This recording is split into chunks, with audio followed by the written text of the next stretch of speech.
안녕하세요. 지금 이 사람 임수민입니다. 어제에 이어서 조현병 환자인 30살 아들을 응원하며 조현병에 대한 편견을 없애기 위해서 목소리를 내고 있는 윤서 작가와 말씀 나눕니다. 조현병 진단을 받은 13살 어린 아들을 보호병동에 입원시키고 나서 엄마는 삭발을 했습니다.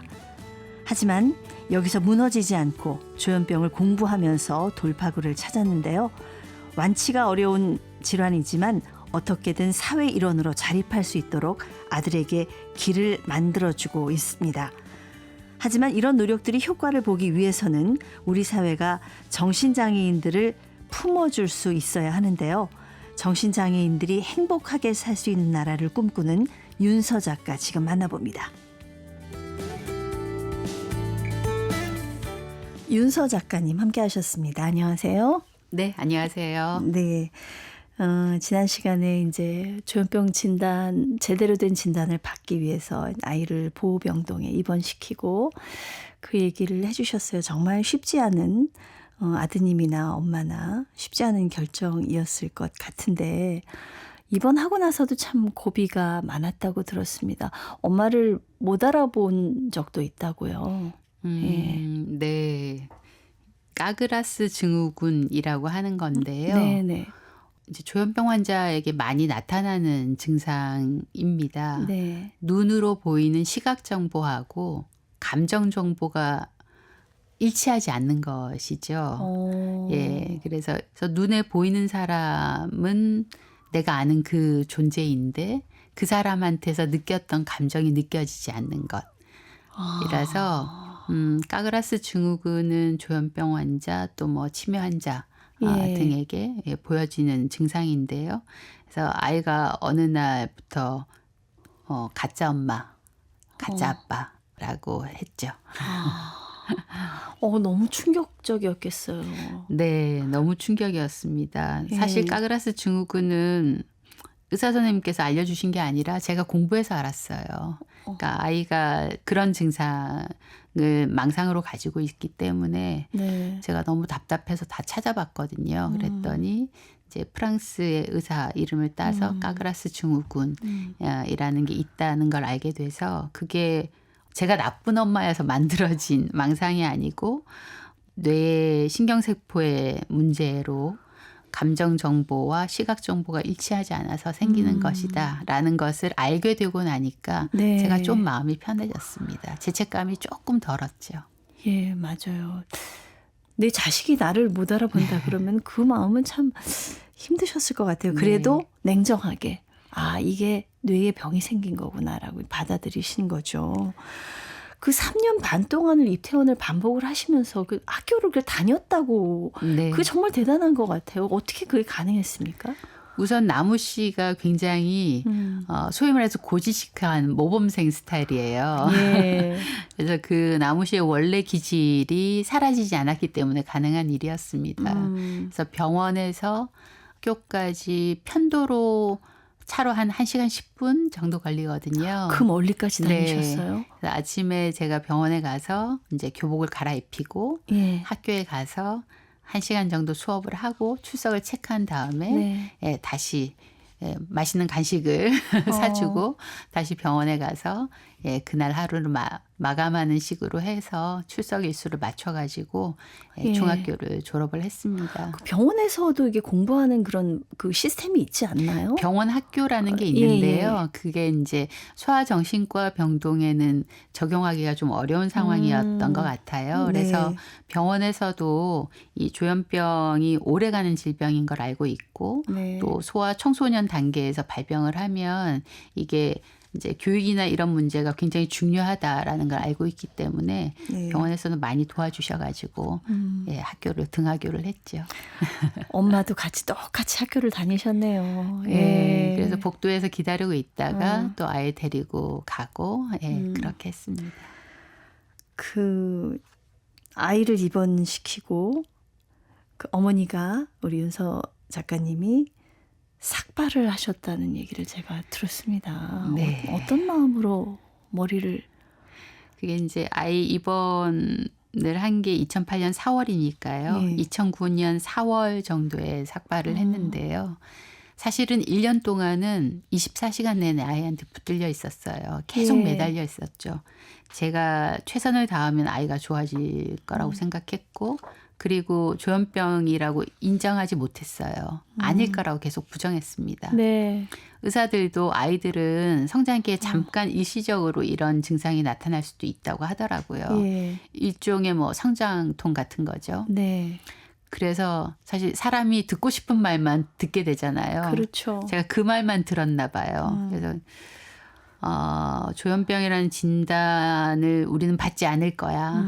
이건 일시적인 성장통일 거야라고 생각했는데 시간이 그냥 지나고 1년이 지나서 이제 조현병 진단을 받게 되고 다시 이제 입원을 하게 돼서 제가 그때부터는 정말 과학과 기도 한 가지는 이제 공부를 하는 것이고요. 네. 예, 하나는 어쩔 수 없이 놓여진 이 상황에서 할 수 있는 거는 기도였기 때문에 네. 어떤 신이나 붙들고 다 기도하고 싶은 마음인 거죠. 그래서 예. 과학과 기도를 하자는 마음으로 예, 삭발을 했습니다. 제가 할 수 있는 게 없어서요. 제가 뭘 노력한다고 되는 게 아니고 예, 노력한다고 아이가 더 좋아질 수 있는 것도 아니었기 때문에 예. 네, 그래서 그래도 이 머리를 밀고 네. 얼마나 간절한 마음이었을까. 네. 예, 절절한 마음이었을까. 그 스윗하다는 표현을 지난 시간에 하셨어요. 스윗하던 네. 아들. 그 다정했던 아들이 어느 날 갑자기 조현병 진단을 받았단 말이에요. 받아들이기도 힘들고 이거 혼자 버텨내기는 너무 힘들었을 것 같아서 사실 좀 누군가랑 마음을 나누고 싶은데 이런 얘기는 어디다가 털어놓기도 참 어렵잖아요. 어떻게 네. 하셨어요? 우선은 남편하고 많이 의논을 했고요. 예, 가장 가까운 뭐 저의 동지이고 예, 의논 상대이고 대화 상대자이니까 남편하고 가장 많은 얘기를 했고 또 이제 아이가 어리고 그런데 정보를 찾아야 되니까요. 네. 어디 가서 뭐 사람을 만나고 하는 건 어려웠기 때문에 그때 인터넷에 지금도 있습니다. 아름다운 동행이라는 예, 인터넷에 가족 모임 카페가 있어요. 아, 우리 조현병 환우들의 네. 가족 모임이군요. 예. 그래서 거기서 굉장히 많은 정보를 얻고 위로도 얻고 그랬고 이제 아이가 입원해 있을 때는 종종 오프라인 모임에 가기도 했고요. 네, 네. 예, 그래서 그 모임에서 도움을 많이 받았습니다. 네. 처음에 발병했을 때 치료 정보도 그렇고 질병에 대한 정보가 굉장히 부족하니까 거기에 대한 질문도 많이 하시고 그래서 네. 거기서 서로 정말 동변상련이라고 하잖아요. 예. 예, 서로 같은 처지이기 때문에 정보도 많이 주고받고 위로와 의지가 많이 되고 그랬습니다. 이 정신질환에 대한 그 편견이 심한 게 이게 나랑은 관계가 없고 특별한 사람만 걸린다라고 이제 생각을 많은 분들이 그렇게 좀 착각하고 깊이 안 하려고 이렇게 하시는 밀어두는 부분이 있는 것 같아요. 그래서 보면 남 얘기처럼 이렇게 하고 그런 것들이 좀 상처가 되실 때가 있을 것 같습니다. 이제 특히 저희 아이는 또 소아시기에 발병을 했기 때문에 조현병이라는 말을 했을 때 저 아이의 가정에 무슨 문제가 있는 거 아니야? 네. 부모에 무슨 문제가 있는 거 아니야? 엄마가 아이를 어떻게 키웠길래 아이를 학대했나? 뭐 이런 방식으로 그런 시선들이 굉장히 많이 있었고요. 네. 아이도 조현병에 대한 낙인과 편견을 알기 때문에 제가 나가서 병명을 얘기하고 다니는 거 굉장히 싫어했어요. 네, 네. 근데 이제 지금은 본인이 많이 좋아졌고 동료 활동 지원과 이런 이제 공부도 하고 그래서 지금은 제가 뭐 책을 내고 이렇게 말을 하는 것에 대해서 그렇게 거부 반응이 없는데요. 네. 잘할 때는 한참 그랬습니다. 그랬을 것 같아요. 사춘기 겪으면서 네. 되게 민감하잖아요. 그 사실은 이 질환 자체만 갖고도 굉장히 힘든데 또 내어놓고 하지 못하니까 치료에도 좀 제약을 받을 수가 있고 거기다가 이제 어떤 사회적인 낙인이나 편견 말씀하셨는데 그런 것 때문에 교육을 좀 제대로 받기도 쉽지 않고 그러다 보면 사회 활동에도 좀 제약을 받고 그런 면들이 굉장히 많이 있죠. 어떻습니까? 그러니까 아이가 워낙 어린 나이에 발병을 하다 보니까 사실은 교육이나 다른 발달, 사회적인 발달 과정에서 계속 이 질병하고 같이 가야 되는 부분이 있어서 굉장히 어려움이 많이 있었죠. 네. 그래서 중학교 3학년 때는 학교에 특수반에 있었어요. 예. 근데 이제 그 정신장애는 특수장애 대상자가 아닙니다. 아, 그래요? 네. 그럼 어떻게 해야 되나요? 그러니까 정신장애이면서 정서적인 장애가 있다고 판단될 때만 특수장애 대상자가 됩니다. 이 질병을 가지고 있다고 무조건 되는 게 아니고요. 정서적인 어려움이 있다라고 판단이 됐을 때만 특수교육 대상자가 되거든요. 그게 판단이 쉽지 않을 것 같은데요? 그래서 이제 뭐 병원에서 이러저러한 이제 의견도 소견도 주고, 네. 예, 그래서 중학교 3학년 때는 특수반에 있었는데 이제 문제는 특수교사가 굉장히 다양한 장애 아이들을 한 반에서 대해야 되잖아요. 그렇죠. 그리고 이제 소아 정신장애 같은 경우는 케이스도 많지 않고, 네. 예, 그러다 보니까 특수교사도 사실은 잘 모르시고요. 네. 또 아이가 입퇴원을 계속 반복하던 시절에는 보건교사는 다시 병원으로 가라. 그러고 병원에서는 한 아이한테 오랫동안 입원 기간을 줄 수가 없어요. 네. 여러 환자들이 입원을 해서 치료를 받아야 되니까 한 달에서 2달 정도밖에 입원을 할 수가 없거든요. 병원에서는 퇴원을 하라. 그리고 학교에서는 다시 병원으로 가라. 갈 데가 없네요. 네, 그래서 오갈 데가 없어서 굉장히 어려움을 겪었고, 그래서 결국 고등학교는 특수교육 전형에서 탈락을 했어요. 네. 기능이 좋아졌다는 이유로. 아휴. 근데 이제 이 아이가 일반 학교에서 다른 아이들하고 생활하는 건 불가능하잖아요. 특히나 네. 입시 위주의 일반 고등학교에서는. 그래서 고등학교 진학을 하질 못하고, 예, 지역에 있는 대안학교 문을 두드려서 대안학교를 가게 됐습니다. 네. 그러니까 좀 우리가 이런 정신질환이나 정신장애에 대해서 자유롭게 편하게 얘기할 수 있는 좀 분위기가 되면 좀 이런 부분들이 어느 정도는 해소가 되지 않을까. 네. 예. 그러니까 이게 뇌병이다라고 다들 인지를 해 주시면 네. 어떤 특별한 문제가 있어서가 아니고 어떤 환경의 문제라든가 그런 결과가 아니라 네, 뇌 질환이라는 걸 인정을 하고 그리고 이 질병에 대해서 좀 공부를 많이들 해주시면 네. 네, 특수교사도 그렇고 학교 현장에서도 받아들이기가 좀 쉬우실 거고 그리고 지역사회에서도 이 아이들이 갈 수 있는 그런 자원들이 많이 생기지 않을까 네. 싶습니다. 우리 윤서 작가님도 우리 아드님 나무 씨의 어떤 내 아들이지만 이해 안 가는 그런 증상들 때문에 공부도 진짜 많이 하셨고 그런 말씀하셨는데 제일 좀 이해가 안 가서 답답했던 게 어떤 게 있으세요? 그 가짜 엄마라고 하는 거죠. 얘가 나를 그렇게 네. 다정했던 아들인데. 네. 그리고 또 망상에 빠져 있을 때 말고 다시 돌아왔을 때는 또 굉장히 스윗한 아들이에요. 다시 여전히. 또. 네. 엄마는 꽃처럼 살지 마세요. 꽃은 시드니까요. 뭐 이런 이야기를 해주는. 그래서 증상과 그 사람 인격을 분리해서 보는 게 굉장히 어렵더라고요. 예. 네. 분리가 안 되죠, 잘. 네. 그래서 그게 치매 환자 가족들도 마찬가지겠지만요. 네. 그게 아마 조현병 가족들이 가장 크게 겪는 어려움일 것 같습니다. 그래서 계속 그 당사자를 사람을 사랑하는 마음을 계속 지켜가는 것 그것이 참 어려운 것 같아요. 망상이 오면 어떻게 대해 주세요? 요즘 저희 집은 그냥 우스갯소리로 네. 망상씨 왔다 갔나 봐 그렇게 얘기하고요.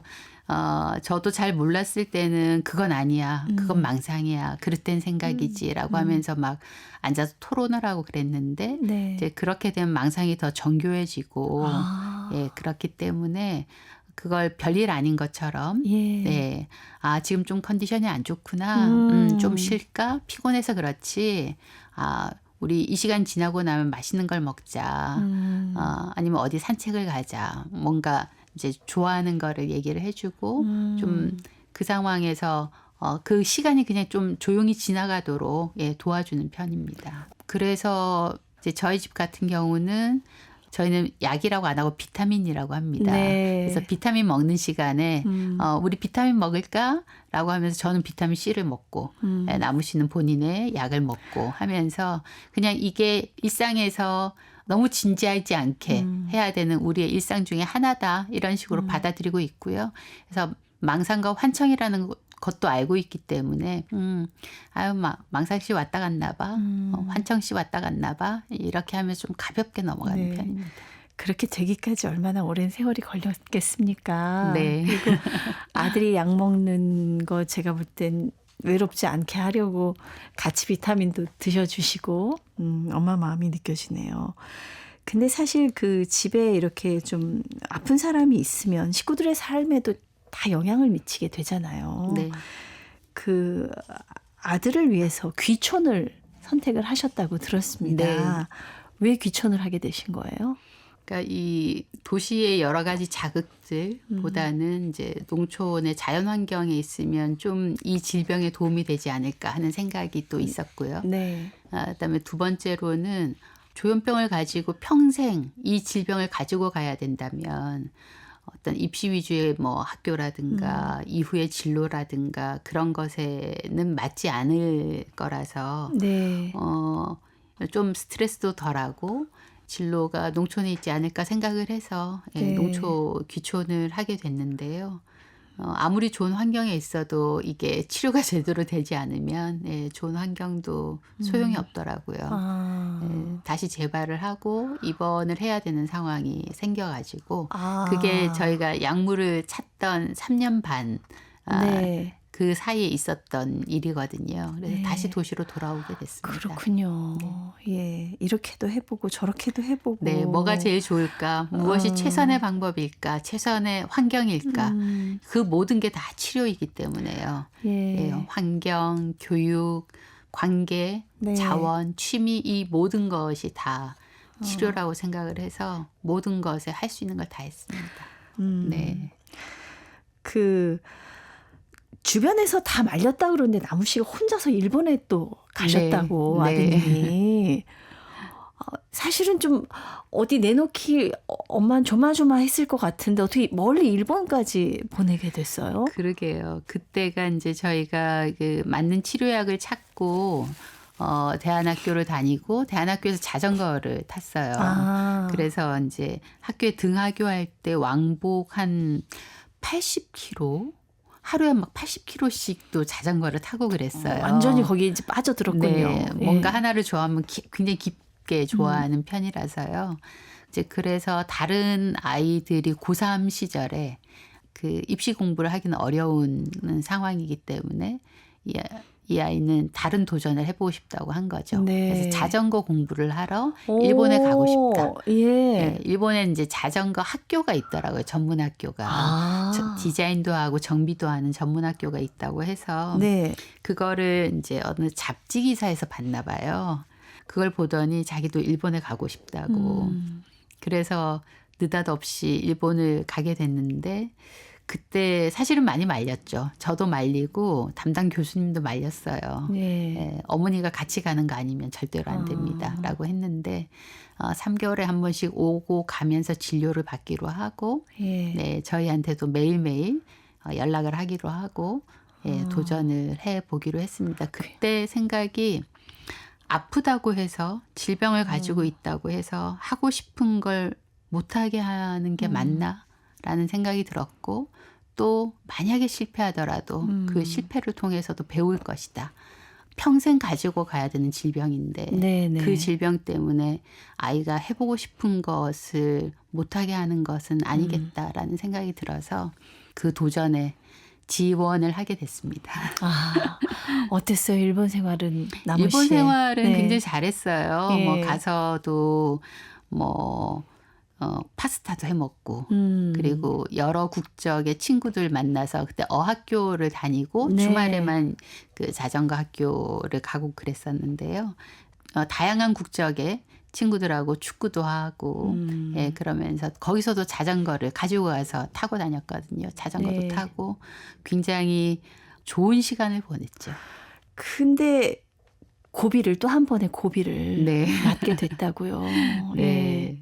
뭐 저희가 굉장히 걱정을 했는데 너무 잘 지내다 보니까 네. 이제 본인이 나 이렇게 잘 지내는데 약을 안 먹어도 되겠다. 아, 나 이제 다 낫구나. 네. 그렇게 생각을 네. 했군요. 예. 그래서 이제 1년 동안 어학교 과정을 하고 한국에 들어오기로 했는데 한국에 들어오기 전 한 5주 전인가 단약을 하고 재발을 해서 일본에서 입원을 하게 됐습니다. 또 한 번 가슴이 철렁하셨겠습니다. 예.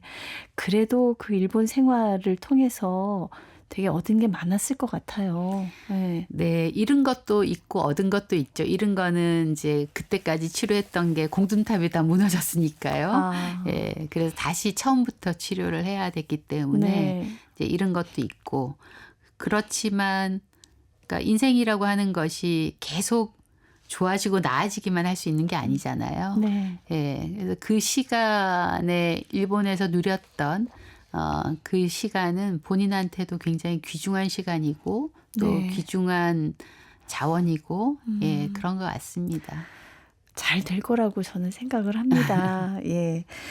그 이제 좀 현실적인 문제로 돌아와서 이제 사실 100명에 1명 정도 발병하는 조현병 그 식구들까지 생각하면 정말 많은 분들이 이것 때문에 고통을 받고 계시는데 이 경제적인 문제로 들어가서 치료비가 좀 많이 든다고 들었어요. 입원을 계속 일단 해야 되잖아요. 네. 네. 이제 조현병 진단을 받고 나면 그때부터는 산정 특례가 되기 때문에 사실은 이제 약물만 해서는 그렇게 돈이 많이 들지는 않아요. 네. 그래서 한 달 약값 그러니까 진료받고 약 먹고 저희 아이가 나무 씨는 지금 이제 주사도 맞고 있는데 한 달에 병원비는 입원하지 않으면 충분히 감당할 만합니다. 네, 네. 근데 이제 입원을 하게 되면 처음에 보통은 1인실로 입원을 하거든요. 1인실만 들어가야 되나요? 그러니까 다인실에 자리가 없죠. 아. 예. 그리고 1인실에 입원을 하게 되는 거는 또 관찰이 필요하기 때문에 네네. 예. 그래서 입원을 하게 되면 돈이 많이 듭니다. 그러니까 병원 치료법을 찾기까지가 비용이 굉장히 많이 들고요. 네. 그리고 이제 뭐 발달 장애나 다른 장애는 또 사회적 자원들이 많잖아요. 무슨 예.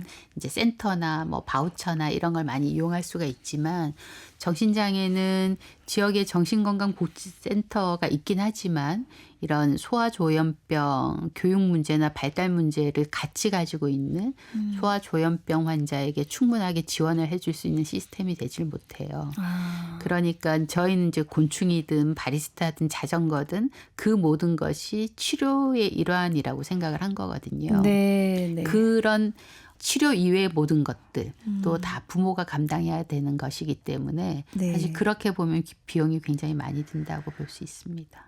그 특수교육도 이게 참 인정받기가 대상자로 선정이 되기가 쉽지가 않다고 네. 하셨잖아요. 네. 교육적인 측면에서는 어떤 게 좀 보충이 돼야 될까요? 우선은 일반 교사들과 특수교사들이 이 정신장애에 대한 충분한 이해와 또 훈련이 필요한 부분이 있습니다. 교사들도 굉장히 어려우시지만 지금 이제 아이들이 다양한 문제를 가지고 있으니까요. 이런 다양한 문제에 대한 이해가 필요할 것이고 또 여전히 한국의 교육은 입시 위주의 교육이잖아요. 네. 그러니까 학습을 중요시하는 그런 교육이다 보니까 이 정신장애는 사실 한참 증상이 있을 때는 인지 기능이 굉장히 떨어져요. 아. 예, 그렇기 때문에 이 아이들이 가지고 있는 인지 기능에 맞춰서 일종의 뭐 느린 학습자가 될 수도 있겠고 네. 그 순간에는요. 예, 일종의 발달 장애도 가질 수가 있는데 이런 이제 느린 학습자들을 위한 교육적인 지원이 많이 필요하고 네, 또 네. 학교에서 되지 않는다면 지역 사회에 그런 자원들이 많아야 되고요. 네. 또한 대학까지 나무 씨는 나왔지만 대학 이후에는 정말 갈 곳이 없거든요. 지금 이제 뭐 정말 일하고 사랑하는 것, 사랑하면서 살 수 있는 것이 인간의 가장 예. 중요한 인권이라고 얘기를 하잖아요. 궁극적으로는 이 사회인으로 살아가는 게 목표인 네. 거잖아요. 예. 근데 이제 어떻게 학교까지는 뭐 부모가 계속 지원하고 자원을 찾아서 했지만 학교 이후에는 갈 곳이 없어요. 네. 보통 청년들처럼 취업을 할 수 있는 것도 아니고요. 그리고 저희가 이런 이제 취약함을 가지고 있는 청년들이 일할 수 있는 여건이 주어지는 게 아니잖아요. 뭐 네. 하루에 3시간, 4시간 해서 뭔가 할 수 있는 것들, 지속적으로 쭉 시민으로서 할 수 있는 그런 역할이나 기회가 주어지지 않기 때문에 네. 사실은 문제는 지금부터인 거죠. 아. 대학을 졸업한 지금부터. 그러니까 지금부터 사실 더 큰 고민이 앞에 네. 기다리고 있네요. 네. 지금 혹시 이 방송을 듣고 계시는 조현병과 힘들게 싸우고 계시는 분들 또 그 가족들에게 해주고 싶은 말씀이 있으시다면 특히 이렇게 어린 나이에 진단을 받은 부모님들 너무 막막하실 것 같아요. 어떤 얘기를 해주고 싶으십니까? 네, 제가 이 부분은 책에서 한 구절을 읽을까 봐요. 네, 네. 제가 이 문장들은 모든 조현병 당사자와 가족들에게 꼭 전하고 싶은 말이어서 네. 제가 이 문장을 가지고 왔고 한번 읽어보겠습니다. 우선 그를 사랑하는 마음을 기억하세요. 하나씩 할 수 있는 것을 하세요. 적극적으로 치료법을 찾으세요. 의료진을 믿고 의료진에게 질문하세요. 집은 조용하고 깨끗하게 정돈하세요. 환자와의 약속은 되도록 지키세요. 그를 나무라거나 힐난하지 마세요. 그가 규칙적으로 생활할 수 있도록 도와주세요. 건강한 식사와 적당한 운동을 할 수 있게 해주세요. 그가 증상을 보일 때는 논쟁하지 말고 자극하지 마세요. 그가 갈 수 있는 곳, 할 수 있는 것을 만들어주세요. 그에게 사랑한다고 자주 말해주세요. 그리고 무엇보다 그를 돌보는 당신을 돌보세요. 잘 먹고 잘 자고 일을 할 수 있다면 하고 당신을 지지해 줄 수 있는 사람을 곁에 두세요. 좋아하는 것도 남겨놓으세요. 그러면서 당신의 삶을 건강하게 만들어 가세요. 당신을 가장 먼저 사랑하는 것이 그를 계속 사랑하는 것입니다. 그래야 오래오래 동거해야 하는 조현병과 함께 할 수 있어요. 네. 정말 이렇게 도움이 될 만한 그런 말씀 세세하게 짚어주셨어요. 이게 실제로 체험해보지 않으면 알 수 없는 그런 내용들이 네. 아니었나 그 싶습니다. 시절에 저한테 해주고 싶은 말이었어요. 네, 오늘 말씀 감사합니다. 네, 감사합니다. 네, 조현병에 대한 편견을 없애기 위해서 조현병을 앓고 있는 아들과 18년 동안 살아온 얘기를 책으로 내셨습니다. 내 아이는 조각난 세계를 삽니다의 작가 윤서 작가와 함께했습니다.